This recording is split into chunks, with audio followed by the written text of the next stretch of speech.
So everyone knows, okay, this is Ted Shoebat, sort of a watchdog and a self-described militant Christian. He's an author of two books and countless articles. I know a lot of them appear on the website shoebat.com. That's Yeah. shoebat.com. The name of the two books are In Satan's Footsteps, and the latest one is called For God or For Tyranny, and they can get that up on Amazon if they want. Fairly often you write on the topic of Islam and Yes. Islamism, and you write a lot about politics and other topics related in there. Can you Right. just generally describe your areas of interest? My area of interest is not a secular one. A lot of people like to talk about Islam through a secular lens, and I really don't see the point in doing that because, for one thing, Islam is a religion. It's a theology. It's a false theology, and it's a heresy. It's a deviation from Christianity. Muhammad, for one thing, when he started his religion, he took a lot of things from Roman Catholicism because at that time, what was known as Christianity in the 600s was the Roman Catholic Church. So he took all these things from the Catholic Church, Orthodox Christianity, and then he deviated from it and then took the heretical ideas of Arius and Nestorius, which denied the Holy Trinity, and then he built on that his own heresy by mixing in some traits of Arab paganism and started Islam. So when people tell me, Ted, who cares? Islam does heresy doesn't matter. I'm thinking, well, Islam is a heresy, and we're still dealing with it. Really, the results of seeing Islam through a secular lens, the way we're treating foreign policy, we refuse to address the religion and just terrorism, and it's a huge mistake. And that's why I think we're seeing these decisions made wrongly done in countries like Syria and Afghanistan. If they succeed, they're going to make Syria into a Sharia country, but the U.S. government wants us not to care about that. And you're starting to get into the foreign policy issue there. Right. Do you see a dividing line between a Muslim and Islamist, or do you think they're really the same thing? Where does politics intersect Islam? Politics never has to try to intersect into Islam. It's already there. It never had to try to get in. There really is no difference between a Muslim and an Islamist. Islamist is basically a term that political scientists have made up, or political political pundits have made up, Okay. so they can prevent themselves from being seen as bigots. So instead of saying Muslim, they just say Islamist. But that term doesn't exist amongst the jihadists. There's no group of jihadists right now sitting around a campfire in Afghanistan saying, well, we're Islamists, we're not Muslim. They see themselves as Muslim. They see themselves as Muslim, and they're followers of Islam. And they're actually right.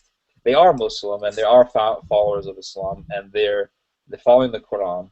Right. The problem is with how they see us. If you look at a lot of the jihadist videos, they will refer to Americans or Westerners as crusaders because they see us as Christian crusaders.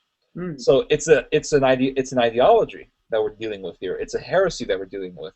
And the whole purpose of Islam is actually to replace Christianity with what they see as the true faith of God, and that is the religion of Muhammad.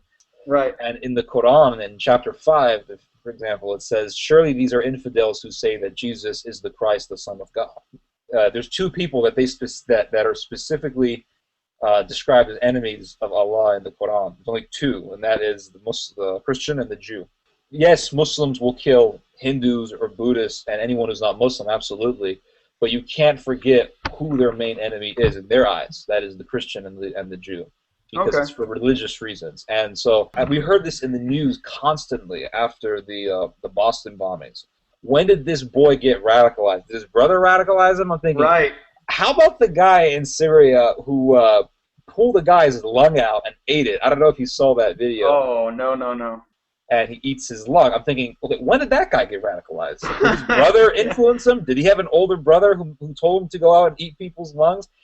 Are the hundreds of thousands of jihadists in Syria right now, were they all radicalized by some evil older brother? It's all a way to divert us from the fact. The fact is that this was done because of Islam. Yeah. All right. Well, why don't you talk for a minute about some of the organizations, the Taliban as well? Who are these people? The Muslim Brotherhood is really, I don't know if you heard this before, but it's really the umbrella organization of all the major Muslim groups that we're dealing with right now. So Al-Qaeda, the Taliban, Al-Nusra Brigade, if you study their history, you'll see somewhere along the line they broke off from the Muslim Brotherhood and started their own group. The Muslim Brotherhood was, ideologically speaking, it was founded by a guy named Sayyid Qutb back in the 20s. He wrote a book called Millstones, and he took a trip to America back in the Roaring 20s, and then he came back to Egypt and he wrote a book called Millstones, and he was talking about how different Islam is from the American mindset, and how different Islam is from Christianity, really. And in this book, he actually promotes socialism, he promotes social justice, he promotes collectivism, and he is warring against individualism. So it's very similar to the leftist ideas, and people don't seem to forget that. They think, well, the Muslim Brotherhood is a conservative Muslim group. No, not really. It actually has more parallels with leftism than it does with conservatism. Sayyid Qutb was influenced by a guy by the name of Alexis Carrel. Alexis Carrel was a French eugenist, and for those of you who don't know what eugenics are, eugenics is a system of belief, and it states that the government has a right to socially engineer a society, extinguish or get rid of anyone in the society who does not benefit the society. So it's a social Darwinism, survival of the fittest. So Alexis Carrel was really the one who thought of the idea of a gas chamber. And in the German translation, in the introduction, he praises the Nazis for actually listening to him in making this the gas chamber. So Alexis Carrel said that society should be ruled by a philosophical elite. And Qutb, in his book, in turn, says, well, the world should be ruled by an Islamic philosophical elite. So Islamic philosophers who are ruling the world as a council. And then certain people need to be gotten rid of in society. Where Sayyid Qutb says, well, I think people who are not willing to submit to Sharia should be getting rid of as well. And that will create this society of pure Muslim people. So it's almost like social Darwinism, but for Islam. Okay. And this is what, in the Muslim Brotherhood, every member of the Muslim Brotherhood, in fact, I would say every major terrorist has been influenced by Sayyid Qutb. In fact, I believe Osama bin Laden was actually an avid reader of Sayyid Qutb. A lot of the major terrorists are. And they are all pushing this utopian vision of an Islamic elite ruling the world. So that's what, at the bottom line, that's what it's about. So the Taliban is not directly affiliated with Al-Qaeda. They're kind of cousins, would you say? Yeah, they're not directly affiliated, but they all come from that same mother group. So they have a lot of goals in common, you could say. Of course, absolutely. Sure. Absolutely. And that's why you see Taliban in Syria. That's why you see Al-Qaeda in Syria. They're all working together. But the bottom line is they will all work together.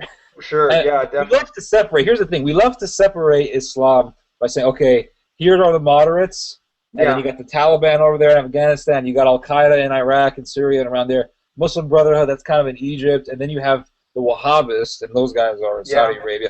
We love to fragment them. But here's the thing. The secular media, they tend to focus on these groups, these factions, but they never focus on the biggest Islamic terrorist organization in the world, and that is Islam. Anyway, let's get to the current news item. So on June 19th, a newspaper called USA Today, so they ran an article called "Taliban Agrees to Peace Talks." So my question to you is, why did they agree to these peace talks? What could the U.S. expect to get them to agree to? And at the same time, what could they expect to get us to agree to that would make either one happy? Right. That's a good question. In fact, Hamid Karzai, the president of Afghanistan, he actually says, I'm not going to be part of these talks. He doesn't even want to be a part of it because they all know the ultimate ending. What happened in Egypt, apply to Afghanistan. It's going to be very parallel to what took place between the Muslim Brotherhood and the United States, where Obama recognized the Muslim Brotherhood as a group to work with. We had Hillary Clinton say that she will make sure and she will see to it that every Egyptian politician treats every Egyptian citizen with respect and with justice. It didn't work out at all. There's a lot of injustices going on right now. In fact, in Egypt, they say right now it's legal to kill a Christian. That all the major wealthy Coptic Christians are leaving. And Al-Azhar University, the most prestigious of all Muslim universities in the world, they stated, without equivocation, that a Muslim is now allowed to kill any enemy of Allah and eat him alive, and eat him raw. This stuff would have never happened under Mubarak. But they put this in their high school curriculum. And then a little bit later, we had Syrian rebels. Now they're eating people. When Obama first became president, he spoke at this university. Okay, so to get a little more specific, how does Syria play into this? Is this really all about Syria? Is the peace that we're talking about a Syrian peace? That's a good question. It's not particularly a Syrian affair. It's really, you're right. It's the latter of the two. It's a worldwide affair. It's a worldwide situation. Russia needs Syria because Russia, in order to have goods transferred from the Black Sea to its country, they go through Syria. Geographically. Right. This is a geographical relationship. Absolutely. It's geopolitical. And Assad is an ally with him, and he has no problem with working with Russians in commerce. Now, if you have Islamist takeover, that could change the situation for Russia.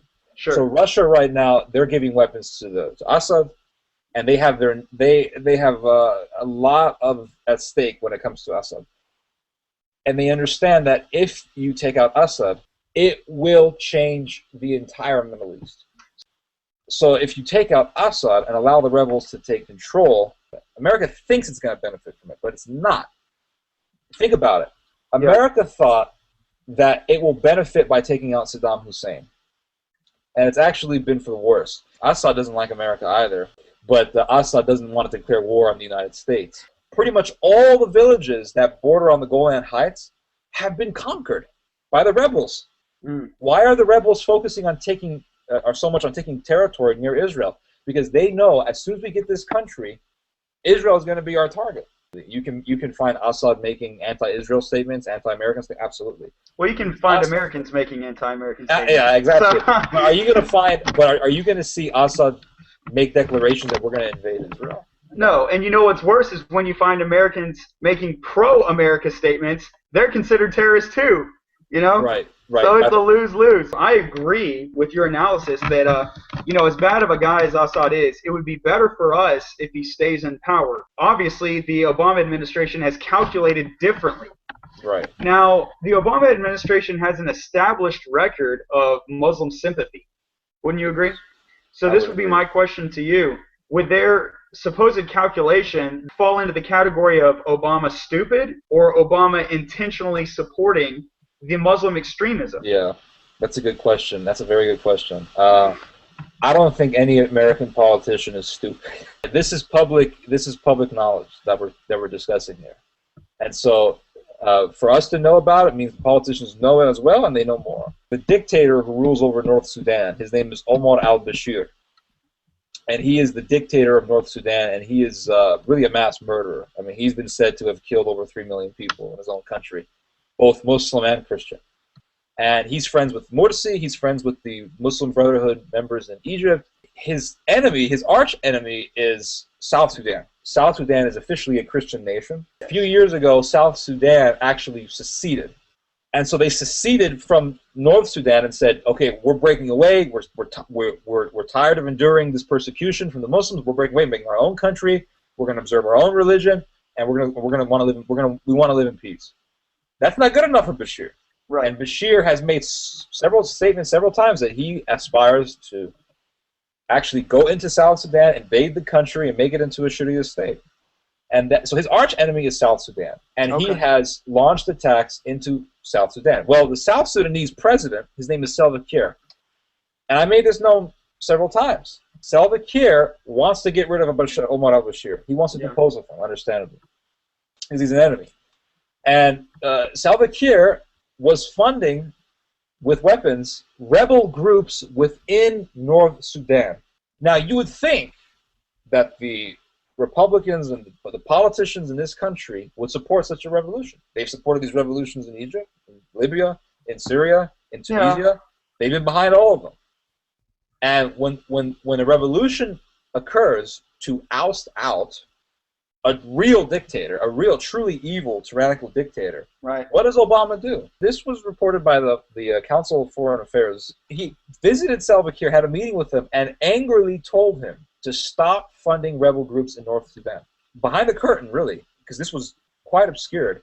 Why would he, behind everyone's backs, prevent a revolution against a true tyrant named Omar al-Bashir? And finally, I find out what happened. Barack Obama's brother, Saeed Obama, is officially working with Omar al-Bashir to Islamicize Africa. This is a fact.